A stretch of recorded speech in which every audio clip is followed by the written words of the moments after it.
Hi everybody.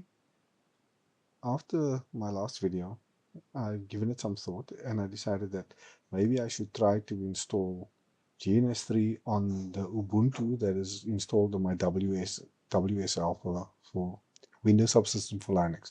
So let's give it a go. First, we will go and we will open a terminal once again.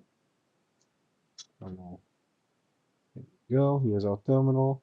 And we're going to type in Ubuntu. Right? It's going to start my Ubuntu session in my WSL, as you can tell.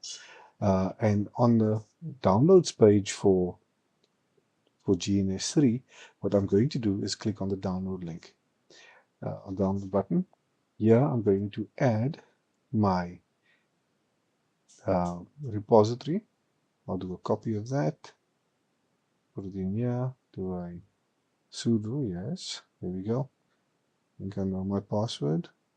I hope so. Yes, that's fine.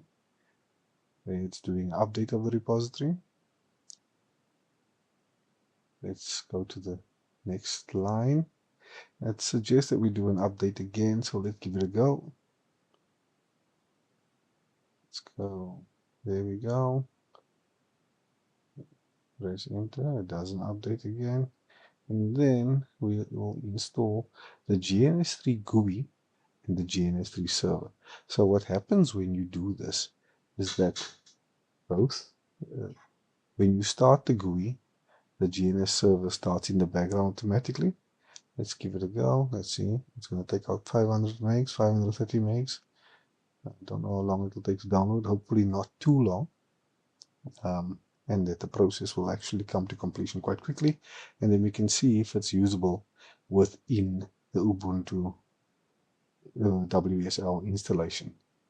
So, okay, there are a few seconds left for the download to complete. Okay. It seems to be taking a little bit longer to download.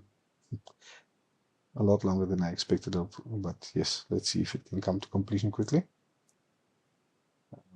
Yes, so yesterday or the other day, we attempted to do a KDN Live installation. It didn't work quite as well as GUI applications go. We will see if this does a better job. Okay, a few more seconds for the download to complete, and then we expect to have a completed version or running version of GNS3. Let's see. Okay, super users, yes. We will allow packet capture on both. It will automatically install Wireshark, as I've said before. So we will be able to do monitoring of the traffic. What we've also discovered is that we need to grant the user permissions to use Wireshark or when after the installation. It might not be necessary right now. We'll just see what it looks like. Okay. We should be almost done. Yes, there we go. GNS3. Yes, start like that. And do we have a, yes, there we go. We've got GNS3 running. I will show you the other side of the application. It jumped onto my other window. And here we go, running applications on my computer. Yes, there we go.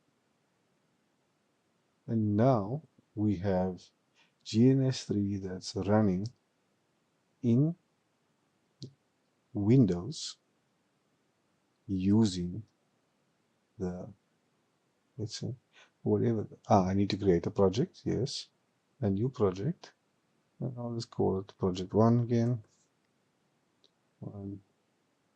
Okay. Everything seems to be doing okay. Let's see if I do this over here. Not quite.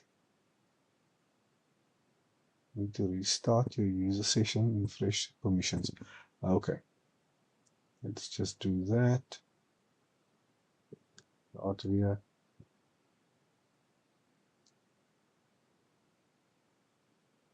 It's taking a little while for the session to end.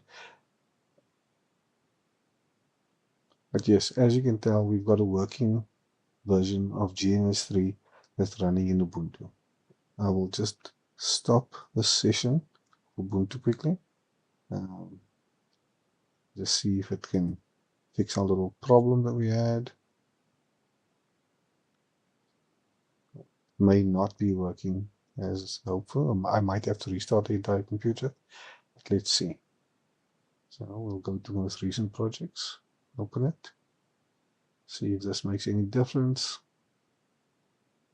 Ah, there we go. So all we needed to do was restart the machine. And now GNS3 is running in Windows without having to wait 2 days for the download to happen. This is on a Windows 11 environment. Perfect. Let's just see if we can console onto the switch. Nope. Don't think the switch is actually managed. So it doesn't do any of that. We will look into other switches or managed switches in the future. But for now, this is GNS3 running on Windows on WSL for Windows. So Windows Subsystem for Linux. There we go. Thanks everybody. Please like and subscribe if you think this is useful. Bye.